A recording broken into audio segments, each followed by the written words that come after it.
Hello friends, welcome to my YouTube channel. So today in this video, I am going to show you how to enable color correction on this device. For this, I simply go to settings and scroll down, tap on the option accessibility. Tap on vision enhancements. Then here you can see the option color correction. I tap on this one. Now this is disabled. Turn on this option. Okay. If you scroll down here, you can see the corrections mode you can see here. Now the green red is selected. Here you can see red green. You can select. If you select the blue yellow, here you can see the change. And the last one grayscale.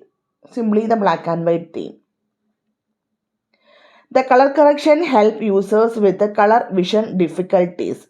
See screen elements more clearly on this fonts. Okay. So simply in this way we can enable and we can use the color correction on this device. So hope you guys enjoyed this video. Thank you for watching. Thank you. Bye bye.